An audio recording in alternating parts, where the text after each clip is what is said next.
बहुत बहुत धन्यवाद बहन रेखा गौतम जी का बहुत सुंदर अपना भजन प्रस्तुत।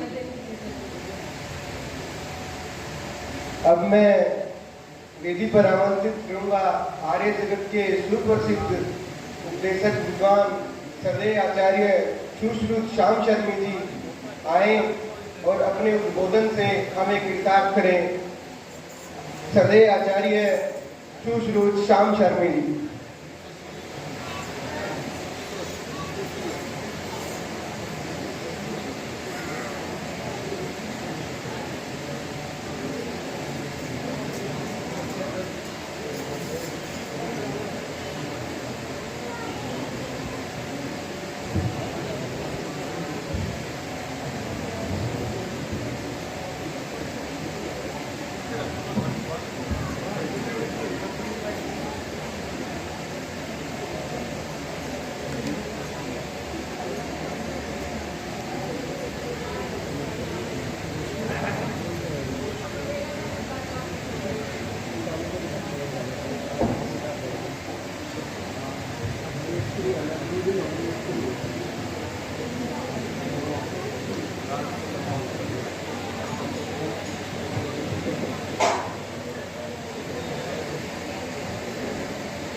ओम यतो यतः समीहसे ततो नो अभयं गुरो शन्नः गुरु प्रजाभ्यो भजन्नः पशुभ्यः दिक्कालाद्यनवच्छिन्नानन्दचिन्मात्रमूर्तये स्वानुभूत्येकमानाय नमः शान्ताय तेजसे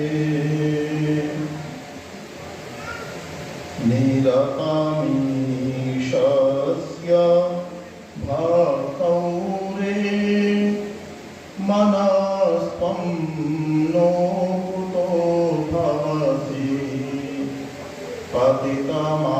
पतितमालस्य जाले त्वं कियत्कालं च यापयसि कियत्कालं च यापयसि। इस सभा के समादरणीय अध्यक्ष महोदय, मेरे उपरांत जिनको हम सभी श्रवण करेंगे, आर्य जगत की इस वेदी को जिन्होंने अपना संपूर्ण जीवन समर्पित किया है, संपूर्ण भारत में जिनकी ख्याति है, श्रद्धेय पंडित रामनिवास आर्य जी, मेरे से पूर्व जिनको आपने सुना पंडित सुमित्रा आर्य प्रज्ञोपदेशक, जिन्होंने यज्ञ के वैज्ञानिक दृष्टिकोण पर बहुत ही सुंदर चर्चा आप सभी के मध्य में की।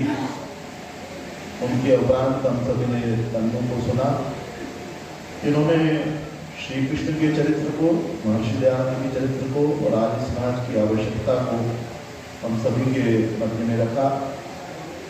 और अभी बहुत सुंदर भजन इनके द्वारा प्रस्तुत किया जा रहा था।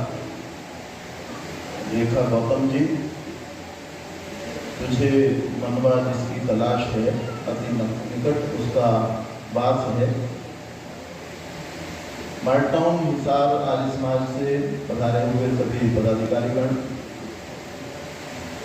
वहाँ का कुशल मार्गदर्शन कर रहे श्रद्धेय आचार्य सूर्यदेव वेदांशु जी, अन्य सभी उपस्थित दिग्गजन, पंडित रामरथ आर्य जी शायद वो भी हों सभा में, वंदनीय मातृशक्ति, भद्र पुरुषों, प्यारे बच्चों, जैसा कुछ बताया गया था उस हिसाब से विषय सोच लिए थे कि सुबह ऐसा बोल दिया जाएगा, शाम को ऐसा बोला जाएगा।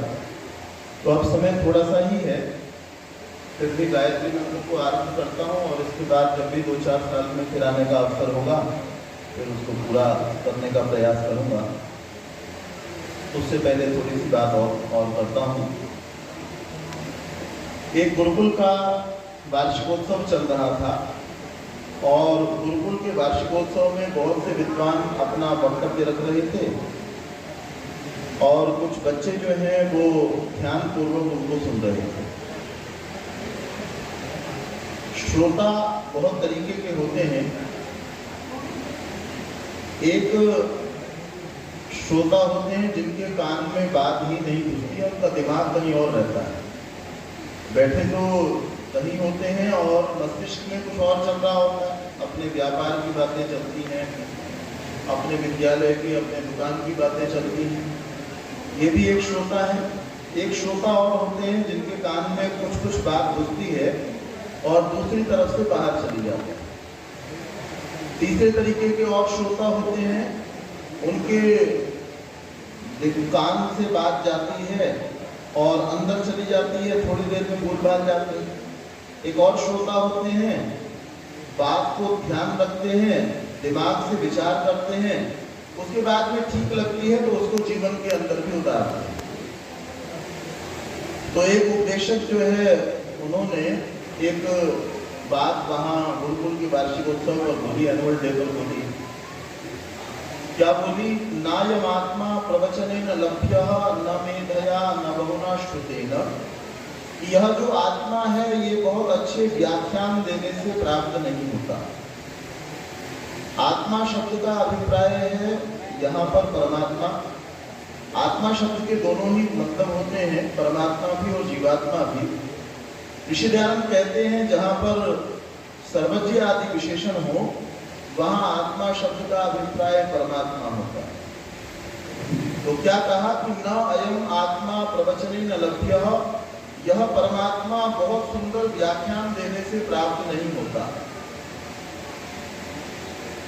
आप कोई बड़े नामचीन व्यक्ति के समान बोलने लग जाएं।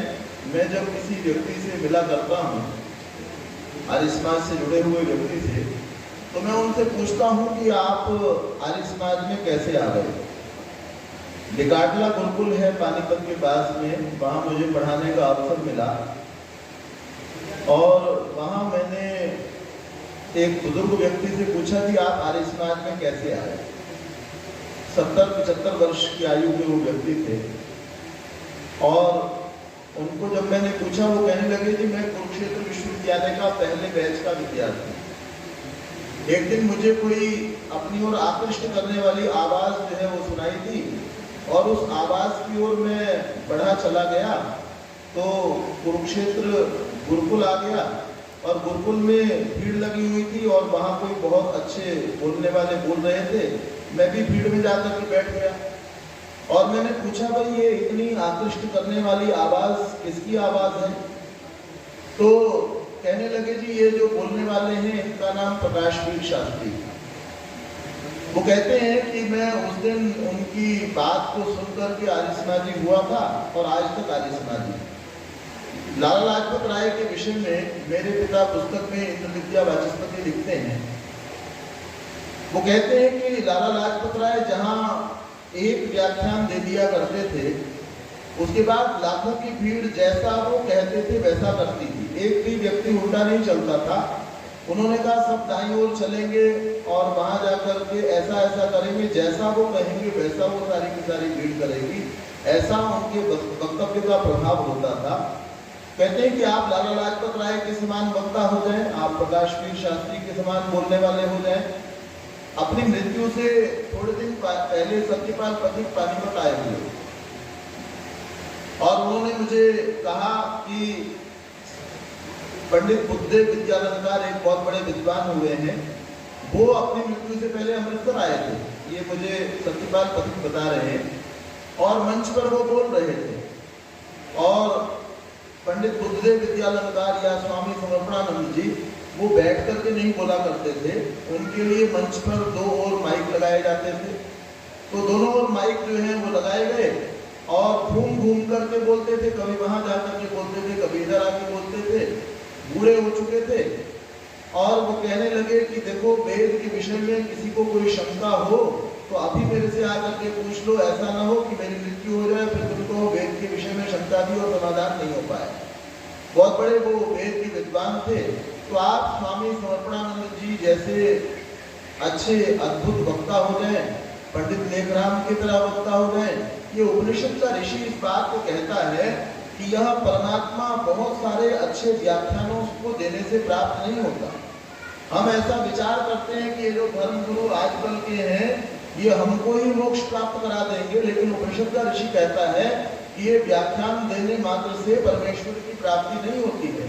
कितना ही अच्छा आप बोल लेते हो, ये इस बात का प्रमाण नहीं है कि आपको परमेश्वर प्राप्त होगा। नायम आत्मा प्रवचने न लभ्य और न मेधया, आपकी बुद्धि बहुत तीक्ष्ण हो, बहुत जल्दी याद कर लेते हो तो कोई आपको परमेश्वर प्राप्त हो जाएगा, ये कोई अनिवार्य नहीं है। हमारे यहाँ पर एक शब्द चलता रहा, एक श्रुतिधर। एक श्रुतिधर शब्द का अभिप्राय होता है जो किसी बात को एक बार सुन करके याद कर ले उसको कहेंगे एक श्रुतिधर। दूसरा शब्द था द्विश्रुतिधर, कोई 2 बार सुन करके बात को याद कर लेता उसको कहेंगे द्विश्रुतिधर।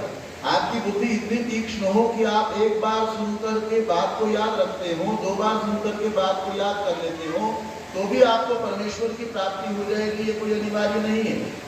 नायम आत्मा प्रवचने न लभ्य न मेधया और न बहुना श्रुतेन, आपने बड़े बड़े विद्वानों को बड़ी बड़ी सभाओं में जाकर के सुन लिया हो, नामचीन व्यक्तियों को सुन लिया हो, उसके बाद भी परमेश्वर की प्राप्ति हो जाएगी, ये कोई अनिवार्य नहीं है। राजपुरा पंजाब के अंदर एक स्थान है और आज से लगभग 18 वर्ष पूर्व मुझे वहां जाने का अवसर मिला और मेरे साथ वहां के पुरोहित जी बैठे हुए थे, ब्रह्मदत्त जी उनका नाम, अभी भी है वो, अभी वहां नहीं है, कहीं और है। तो मैंने उनको ये कहा, मैंने कहा आचार्य जी आपके यहाँ तो बड़ी अच्छी उपस्थिति है। अच्छी उपस्थिति थी, मैंने कहा लगभग 1000 की उपस्थिति होगी, 700 आदमी तो कम से कम लगते ही है। बोले बस मत पूछिए। मैंने कहा इतनी बढ़िया उपस्थिति है, आप कहते हो मत पूछो, क्या मत पूछो? तो कहने लगे जी ये सारे के सारे लोग जो है सुबह बहुत जल्दी उठ जाते हैं। कही अच्छी बात है, सुबह जल्दी उठते हैं तो इसमें समस्या क्या है? बोले ये लोग 6 बजे उठ जाते हैं और उससे पहले उठते हैं और 7 बजे उठ करके तैयार हो जाते हैं। उसके बाद में ये शिव के मंदिर में जाते हैं, वहां पर घंटे घड़ियाल बजाते हैं। उसके बाद ये राम मंदिर में जाते हैं, उसके बाद में ये निरंकारियों के यहाँ जाते हैं, फिर राधा स्वामियों के यहाँ जाते हैं, उसके बाद यहाँ पर आए हैं। यहाँ आने के बाद और भी कहीं जाने की इनकी योजना है। इनको किसी ने ये बता दिया है आप बड़े बड़े विद्वानों को जाकर के सुन लो और अगर उनको सुन लोगे इतने से तुम्हारा कल्याण हो जाएगा, तुमको मुक्ति की प्राप्ति हो जाएगी। लेकिन कठोपनिषद का ऋषि कहता है नायमात्मा प्रवचने न लभ्य न मेधया न बहुना श्रुतेन, आप बड़े बड़े विद्वानों को बड़ी बड़ी सभाओं में जाकर के सुन लेंगे, इतने मात्र से भी अगर आप ये सोचते हैं कि आपको परमेश्वर की प्राप्ति हो जाएगी, ये कोई अनिवार्य नहीं है। नायमात्मा प्रवचने न लभ्य न मेधया न बहुना श्रुतेन, फिर कैसे मिलेगा? यम एव एष वृणुते तेन लभ्य, परमेश्वर स्वयं जिसका चुनाव करता है उसको भगवान की प्राप्ति होती है। और चुनाव करने के बाद में तस्यैष आत्मा विवृणुते तनुं स्वाम, और उसके सामने यह परमात्मा अपने स्वरूप का यथावत प्रकाशन कर देता है। अब ये बात जो है वो गुरुकुल के वार्षिकोत्सव पर कही जा रही थी। एक बच्चा बहुत ध्यान से इस बात को सुन रहा था और उसने शाम को गुरुकुल में संध्या और यज्ञ हुआ करता है, उसने उस दिन से शाम को संध्या में हवन में जाना छोड़ दिया। 2 दिन हो गए, 3 दिन हो गए, 3 दिन के बाद में गुरुकुल के व्यवस्थापक ने उसको बुलाया और बुला करके पूछा, भाई बेटा तुम पढ़ने में बहुत अच्छे हो, खेलने में बहुत अच्छे हो और गुरुकुल के सारे नियमों का पालन करने में बहुत अच्छे हो, आज से पहले कभी ऐसा नहीं हुआ कि तुम संध्या में ना आए हो, लेकिन ये क्या बात है 3 दिन हो गए तुम संध्या में नहीं आए हो? तो वो कहने लगा कि उस दिन वो विद्वान आए थे और वो कह रहे थे कि परमात्मा ऐसे नहीं मिलता, वैसे नहीं मिलता, भगवान में तो जिसका चुनाव करना होता है कर लेता है। तो जब भगवान ने ही चुनना है, कुछ करने से मिलता नहीं है, तो फिर हमको संध्या करने की और हवन करने की क्या जरूरत है? जब भगवान ने चुनना होगा चुन लेगा। अब ये बात सुनकर के जब हमको उत्तर नहीं सूझता, जैसे करशन जी तिवारी को मूल शंकर का उत्तर नहीं सूझा था, बात का उत्तर नहीं सूझा, तो गुस्सा करने लगता है। तो व्यवस्थापक को गुस्सा आया तो उसका हाथ पकड़ लिया, हाथ पकड़ के लगभग उसको घसीटने लगे और घसीटते हुए कहने लगे चलो तुमको आचार्य जी के पास लेके चलेंगे और तुमको दंड मिलेगा। आचार्य जी के पास लेकर के पहुंचे तो आचार्य जी के पास में कहा कि ये बच्चा जो है 3 दिन पहले तक सारे नियमों का पालन करता था, अब संध्या में आया नहीं है इतने दिन से, और उसके बाद ये कहता है कि अब मैं आया भी नहीं करूंगा। तो आचार्य जी ने पूछा बेटा क्यों नहीं आओगे, क्यों नहीं जा रहे हो? तो उसने कहा ये कारण है जी, उस दिन ऐसी ऐसी बात हुई थी। तो आचार्य जी ने एक प्रश्न उससे किया, वही प्रश्न मैं आपके बीच में रखता हूँ। वो कहते हैं एक राजा है जिसका नाम हरिश्चंद्र है, और वो हरिश्चंद्र नाम के राजा के 3 पुत्र हैं। पहला उसका पुत्र है वो सुबह को और शाम को राजा के नाम का स्मरण करता है, नाम का जप करता है। 1 घंटे तक हरिश्चंद्र हरिश्चंद्र हरिश्चंद्र बोलता रहता है, शाम को भी 1 घंटा बोलता है। और दिन में राजा कोई और काम करने को कहे तो कहता है भाई देखो मैं तुम्हारे नाम का 1 घंटा सुबह को और 1 घंटा शाम को जप करता हूँ, इससे ज्यादा मुझसे और कुछ अपेक्षा न किया करो। और कोई काम नहीं करता। एक दूसरा पुत्र राजा का और है, वो राजा का नाम तो बहुत ज्यादा नहीं लेता, लेकिन राजा जिस जिस काम को करने को कहता है उस काम को वो करता है, और राजा का अपना जीवन जैसा है ये वैसा ही जीवन अपना बनाने का प्रयास करता है। ये दूसरा पुत्र है। और तीसरा पुत्र और है, ये तीसरा पुत्र राजा का नाम भी नहीं लेता और कोई काम भी नहीं करता। ये दिन में 11-12 बजे सो करके उठता है, और उसके बाद इसके दोस्त मित्र आ जाते हैं और शतरंज खेलना आरंभ कर देता है। खेलते खेलते कुछ खाने को आ जाता है। 2-3 बजे किसी दिन नहा लिया, किसी दिन नहीं नहाया। 4 बजे के बाद बाहर टहलने निकल जाता है, फिर रात हो जाती है, रात को 2 बजे जाकर के सो जाता है। इसको कोई काम करने को कहो तो कहता है कि अगर मैं राजा का पुत्र होकर के भी काम में लगूंगा तो बाकी दुनिया क्या करेगी, मुझे काम करने की जरूरत क्या है। अब राजा को इन 3 पुत्रों में से एक का चयन करना है, तो राजा किसका चयन करेगा जी? किसका करेगा? बीच वाले का, दूसरे पुत्र का चयन करेगा। तो पंडित चमुपति स्थापना को करते हैं। वो कहते हैं कि ये जो वेद के मंत्र हैं वो परमेश्वर के द्वारा मुझे और आपको दिए गए आदेश हैं। वेद के मंत्र बोलने मात्र से कुछ नहीं करते हैं कि मैंने उनका उच्चारण कर लिया, मैंने बोल लिया, इतने से मेरा हित हो जाएगा। कोई सोचे मैंने 1 लाख बार बोल लिया है, तो 1 लाख बार बोलना क्यों है? क्योंकि मेरा जीवन उससे पलट जाएगा। हम अपने बच्चों को एक वाक्य बहुत बोला करते हैं, उनको कहते हैं पढ़ने को कहा करते हैं। उस वाक्य को बोलने से कोई काम नहीं होता है ना। मुझे कोई कहने लगे खूब व्यायाम किया करो, खूब व्यायाम किया करो, या मैं बैठा बैठा बोलता हूँ भगवान मुझे व्यायाम करवा दो, व्यायाम करवा दो, व्यायाम करवा दो। ये बोलना किस लिए है? जिससे मैं व्यायाम करने लगूं। अगर मैं व्यायाम न करूं और दूसरा कोई व्यायाम करने लग रहा है तो लाभ उसको होगा जो एक्सरसाइज कर रहा है। ये जो बैठा बैठा बोल रहा है इसको लाभ होने वाला नहीं है। तो ऐसे ही गायत्री मंत्र है। गायत्री मंत्र का यदि हम उच्चारण करते हैं, उसके द्वारा ईश्वर की स्तुति करते हैं, उसके द्वारा ईश्वर की उपासना करते हैं, तो गायत्री मंत्र के अनुसार मेरा जीवन होना चाहिए। जो भी वेद मंत्र आप बोलते हैं उसके अनुसार मुझे अपना जीवन बनाने का प्रयास करना चाहिए। उसमें देखना चाहिए इसमें भगवान ने मेरे लिए क्या आज्ञा दी हुई। तो पहला शब्द हम लोग बोलते हैं ओम। ओम जो ये शब्द है ये मुख्य रूप से इसके 19 अर्थ हैं। ये अव धातु से बना हुआ है, और पाणिनि मुनि के अनुसार अव धातु के मुख्य 19 अर्थ होते हैं। पहले अर्थ की थोड़ी सी चर्चा यहाँ पर मैं करूँगा। क्या क्या अर्थ है इसके? अवरक्षण, गति, कांति, प्रीति, तृप्ति, अवगम, प्रवेश इत्यादि। तो पहला अर्थ है रक्षण। परमेश्वर हमारी रक्षा करने वाला है। हम स्वयं को रक्षित अनुभव करें और दुनिया के लोगों की रक्षा करने का प्रयास करें। अभी मैं यहाँ पर बैठा हुआ हूँ और ऊपर छिपकली चलती हो, है ना, ऊपर बहुत सारी छिपकली चलती हो और उनमें से 20 छिपकली मेरे सिर पर आकर के गिर जाए, आज तक हम में से किसी के सिर पर 20 छिपकली आकर के गिरी नहीं है ना, किसी के सिर पे गिरी तो नहीं। अच्छा, कभी गिरती है तो कहीं आसपास आकर के गिर जाती है और दौड़ करके वापस चढ़ जाती है, ऐसा ही होता है। तो मैं आपसे ये प्रश्न करता हूँ कि वो 20 छिपकली एक साथ आकर के मेरे सिर पर गिर गई, हम में से किस किस को लगता है कि मुझे ब्रेन हैमरेज हो जाएगा इससे? क्या 20 छिपकली मेरे ऊपर आकर के गिरे? नहीं होने वाला। अच्छा, मेरे घुटने पर आकर के 50 छिपकली गिर जाए, किसी को लगता है कि लिगामेंट का फ्रैक्चर हो जाएगा उससे? नहीं होने वाला। लेकिन मेरे ऊपर अभी छिपकली आकर के भी नहीं गिरी है और मैं डरता हूं उससे, और मैं स्वयं को ओम का उपासक कहता हूं। यदि मैं ओम शब्द के द्वारा परमेश्वर की स्तुति करता हूं तो मुझे ये छिपकली, कॉकरोच, चूहा, ये तो बहुत छोटी सी चीजें हैं, मुझे दुनिया की बड़ी से बड़ी चीज से डरने की आवश्यकता नहीं है, क्योंकि मैं परमेश्वर के द्वारा रक्षित हूं। हम लोग बोलते हैं ओम अमृतो वस्त्रणमसि स्वाहा, कि मेरा जो बिछौना है, मेरे नीचे बिछी हुई कोई चादर नहीं है, मैंने कोई गद्दा अपने लिए नीचे नहीं बिठा रखा है, मैं कोई खाट के ऊपर नहीं सो रहा हूँ, मैं कोई पृथ्वी के ऊपर नहीं सो रहा हूँ, मैं तो परमेश्वर की गोद में सो रहा हूँ।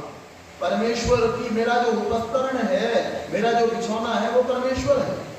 सर्वशक्तिमान परमेश्वर मेरे नीचे है, और अमृता पिधानमसि स्वाहा, और मेरा जो अपिधान है, मेरे जो ऊपर का ओढ़ना है, जिसको मैं ओढ़ करके सोता हूँ, मैं कोई चादर ओढ़ करके नहीं सोता, मैं कोई रजाई ओढ़ करके नहीं सोता, मैं कोई कंबल ओढ़ करके नहीं सोता, अपितु मैं तो परमेश्वर को ऊपर ओढ़ करके सोता हूँ। अच्छा, जिसके नीचे सर्वशक्तिमान परमेश्वर हो, जो किसकी गोद में सोता हो, परमेश्वर की गोद में सोता हो, और ऊपर से ढका हुआ जो परमेश्वर से हो, उसको क्या किसी से डरने की आवश्यकता है? स्वामी अखंडानंद अपने जीवन की घटना लिखते हैं। वो कहते हैं कि एक बार मेरे मन में ये विचार आया कि क्यों ना मैं परमेश्वर की बनाई हुई सृष्टि को देखूं, और इस विचार से, पहाड़ों को देखने की इच्छा से, एक शाम में पर्वत की उपत्यका में जाकर पहुंच चुका था। शाम का समय था। मैंने विचार किया कि रात्रि में यहीं विश्राम करूंगा और सुबह उठ करके मैं पहाड़ के ऊपर चढ़ूंगा। सुबह उठा, नित्य क्रिया से निवृत्त हुआ, उसके बाद पहाड़ के ऊपर चढ़ने लगा तो मैं क्या देखता हूँ कि एक 2-2.5 साल का बच्चा होगा और वो अपनी माँ की गोद के अंदर जो है और आगे बढ़ा चला जाता है, आगे बढ़ा चला जाता है। मैंने बच्चों की ओर सबका ध्यान आकृष्ट हो जाता है और मेरा ध्यान उसकी ओर आकृष्ट हुआ तो क्या देखता हूँ, वो बच्चा ऐसे मुक्का बना करके और मुझे दिखा रहा है। मैंने ये विचार किया कि मैंने तो जब संन्यास लिया था तब सारी दुनिया से बैर का त्याग कर दिया था, मेरा तो किसी के साथ कोई दुश्मनी है ही नहीं, और जिससे कोई दुश्मनी थी उसको हाथ जोड़ करके कह के आया था, देखो भाई अब मैंने संन्यास ले लिया है, अब दुनिया के किसी आदमी से मेरी कोई दुश्मनी नहीं रही और मेरी तुम्हारे साथ कोई भी तुमको मेरे से नाराजगी हो उसके लिए मैं तुमसे माफी चाहता हूँ। जो भी मेरा ऐसा व्यक्ति था जिससे मुझे लगता था कि ये मेरे साथ शायद बुरा चाहता हूँ मेरा, या मैं उसका बुरा चाहता हूँ, उसको जाकर के मैं हाथ जोड़ करके आ गया था। अच्छा, ये 2.5 साल का बच्चा, इसकी मेरे साथ आयु मैच नहीं करती, इसका मेरे साथ कोई कंपटीशन नहीं है, इसकी नॉलेज अलग तरीके की, मेरे अलग तरीके की, मेरा शरीर अलग प्रकार का, मेरे कपड़े अलग प्रकार के, इसके अलग प्रकार के, मेरी इसके साथ में क्या लड़ाई है जो ये मुझे मुक्का दिखाता है। तो खैर इन्होंने ये विचार बनाया कि मैं तो यहाँ पर पर्वत की शोभा को देखने आया हूँ, बच्चे को देखने थोड़ी आया हूँ, मैं बच्चे को देखूंगा ही नहीं तो मुझे मुक्का क्या दिया। अच्छा, मैंने इधर देखा उधर देखा और 2-4 मिनट दिमाग उधर लगाया, तभी ये मन में आया अब देखो वो बच्चा जो है वो मुझे देख रहा है कि नहीं देख रहा है, अब देखो जरा। तो मैंने फिर देखा थोड़ी देर के अंदर, क्योंकि मन चंचल है, फिर वो ऐसे मुक्का बना करके फिर दिखा रहा है, मालूम बोल कुछ नहीं रहा है, ऐसे कर रहा। अब मैंने विचार किया भाई ये क्या बात है। वो लिखते हैं अपनी जीवनी के अंदर कि मैं ऊपर चढ़ता हुआ और नीचे उतरता हुआ पर्वत की शोभा को नहीं देख पाया, बच्चे की मुक्के की ही शोभा को देख पाया। और नीचे उतरने के बाद में मैं उसकी माँ के पास में गया और मैंने उसकी माँ को कहा, बेटा तुम आज से पहले मुझे कभी कहीं मिली हो क्या? बोले नहीं, मैं तो आज तक आपको पहले कभी नहीं मिली। बोले मैं बहुत सारी आर्य समाजों में जाता हूँ और वहां कहीं तुम आती हो, वहां मिलना हुआ हो। बोले आर्य समाजों में तो मैं भी जाती हूँ, लेकिन आपसे पहले कभी मिली हूँ आज से पहले ऐसा मुझे ध्यान नहीं आता। बोले जब तुम नहीं मिली तो तुम्हारा बेटा भी नहीं मिला होगा। बोले हाँ जी, ये तो मेरे साथ ही रहता है, कहाँ से मिलेगा आपको? बोले जब ये भी नहीं मिला और तुम भी नहीं मिली तो ये तुम्हारा बच्चा जो है ये मेरे को जो है बहुत देर तक मुक्का दिखाता रहा, मारूंगा तुम्हें। बोले अच्छा ये बात है क्या? बोले हाँ, यही जानना था। क्या बात है, मुझे क्यों मुक्का दिखाता था, मेरी क्या लड़ाई है इसके साथ? बोले बात ये है कि सुबह सुबह यहाँ पर पानी बहुत ठंडा था और आप यहाँ पर टहल रहे थे, ये नहा नहीं रहा था, तो मैंने इसको ये कह दिया कि देखो जल्दी से नहा लो, नहीं तो ये बाबा जी जो टहल रहे हैं ना, ये तुमको गोद में उठा करके ले जाएंगे, झोली में डाल के लेके जाएंगे और वापस कभी नहीं देंगे। यहाँ पर एक बार जिसको ले जाते हैं तो ले जाते हैं, इनके जैसे ही बना देंगे, तुमको अकेले घुमा करो, वो मां नहीं मिलेगी फिर। तो उस समय तो ये डर करके नहा लिया, लेकिन बाद में जब ये मेरी गोद के अंदर था तो ये उल्टा आपको कह रहा था, अब मैं अपनी माँ की गोद में हूँ, अब तुम मुझे क्या लेकर के जाओगे, उल्टा मैं ही तुमको मारूं। एक बच्चा जो है जब वो अपनी माँ के पास में होता है तो उसको पता होता है जब तक मेरी माँ मेरे पास में, दुनिया का कोई व्यक्ति मेरा कुछ नहीं बिगाड़ सकता है। अच्छा ये माँ कितनी बड़ी होती है, कैसी ऊंची कितनी लंबी होती है, कोई 4.5 फुट की है, कोई 5 फुट की, कोई 5.5 फुट की, कोई 6 फुट की है। अच्छा जो सीमित आकृति प्रकृति का व्यक्ति है, इसके सामर्थ्य भी सीमित हुआ करते हैं, लेकिन उसके होते हुए हमको किसी का डर नहीं लगता, तो परम पिता परमेश्वर जो सर्वशक्तिमान है, उसके होते हुए मुझे क्यों किसी का डर लगता? ऋषि दयानंद ने एक दिन जो है ईसाइयों के विषय में ईसाइयों के सामने बोल दिया है ना, ओम के उपासक किस प्रकार के होते हैं।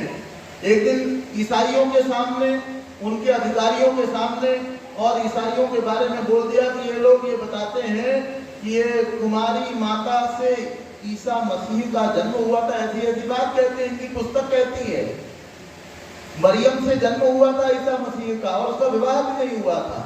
तो ऐसी ऐसी कुछ समीक्षा जब ईसाइयों के मत की तो उसके बाद कलेक्टर जो है ना, उनको गुस्सा आ गया, कहने लगे अरे जो है ना, ये ऐसा सन्यासी, पहनने को कपड़े नहीं इसके पास, खाने को रोटी नहीं, और बात इतनी बड़ी बड़ी करता है, हमारे सामने बात करता है।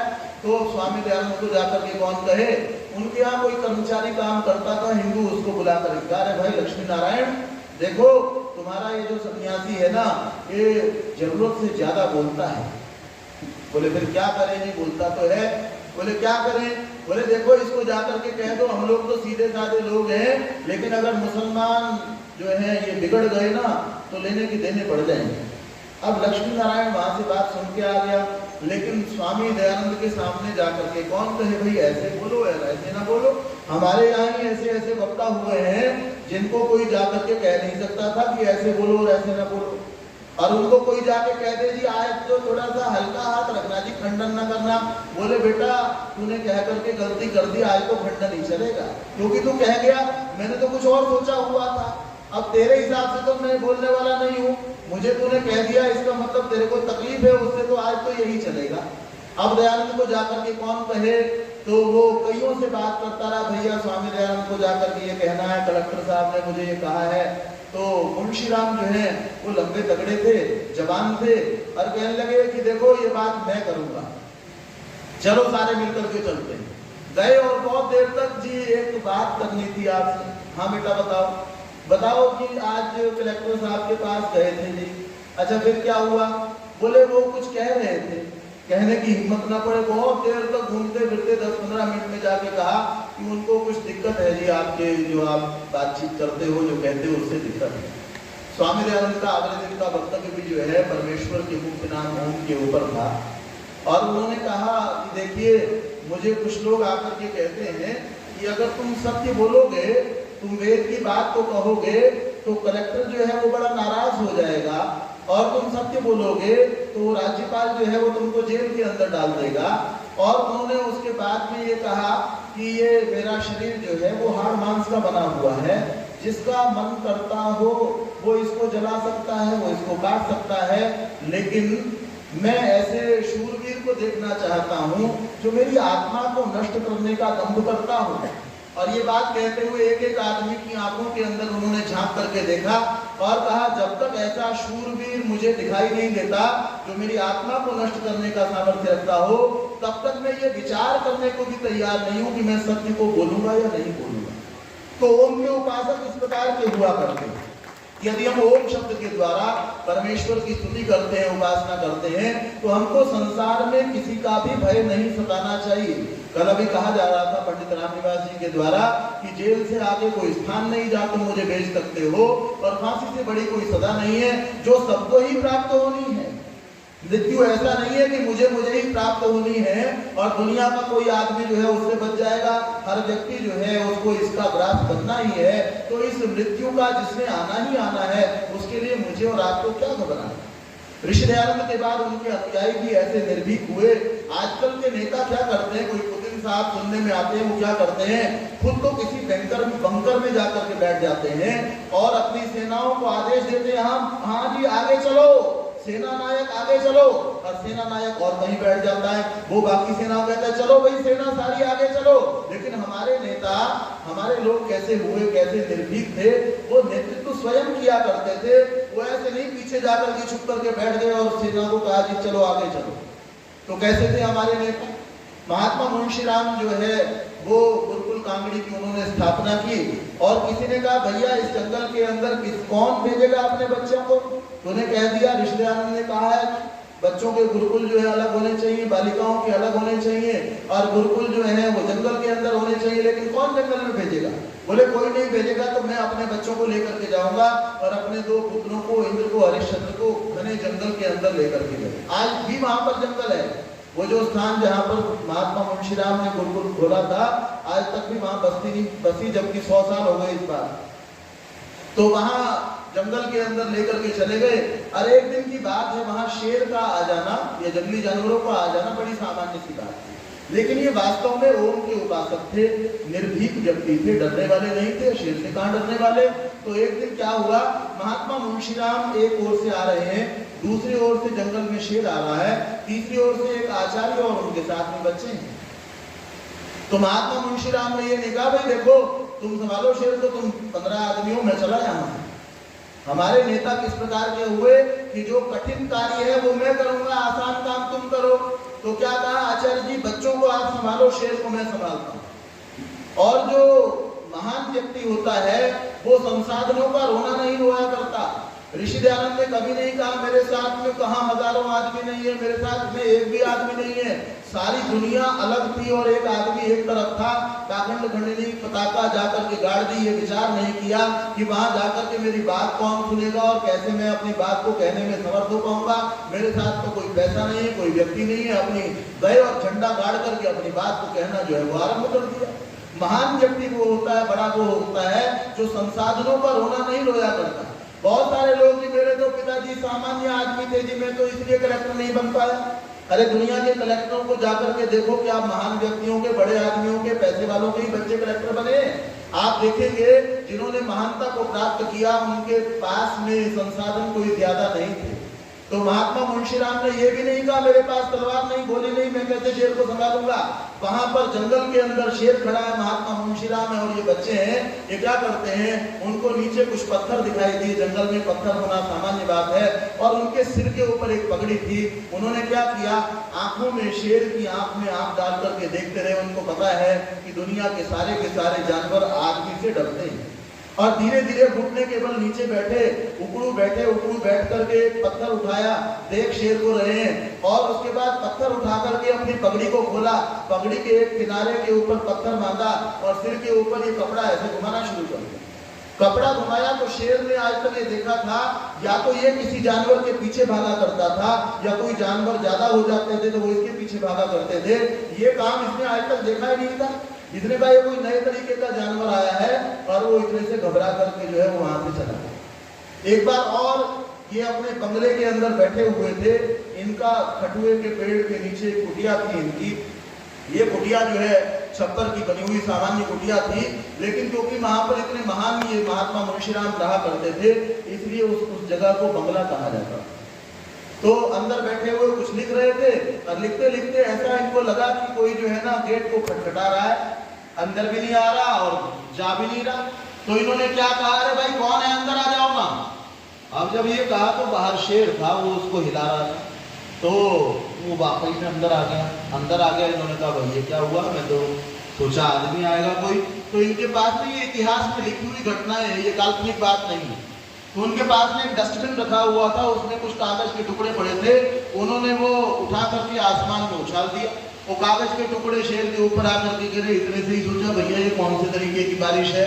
और जो है वो वापस लौट करके वहां से चला गया। तो यदि मैं और आप ओम शब्द के द्वारा परमेश्वर की उपासना करते हैं तो हमको जीवन के अंदर किसी भी अवस्था में, किसी भी परिस्थिति में डरना नहीं चाहिए, घबराना नहीं चाहिए। समय और कुछ कहने की इजाजत नहीं देता। दोबारा जब भी आपके बीच में आना होगा तो गायत्री मंत्र पर और चर्चा होगी। आप सभी ने बहुत ही ध्यान दिया सुना, आप सभी का बहुत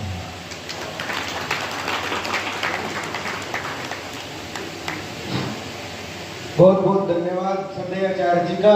बड़े सुंदर वक्तव्य से हमारा अनुसरण किया, बहुत शानदार सब, बहुत सरल शब्दों से हमें समझाया। बहुत बहुत धन्यवाद श्रद्धेय आचार्य जी का। अब मैं निवेदन करूंगा आर्य जगत के सुप्रसिद्ध भजनोपदेशक महाशय पंडित रामनिवास जी आर्य वो आए और अपना भजनों के साथ हमारा अनुसरण करें। पंडित रामनिवास जी आर्य।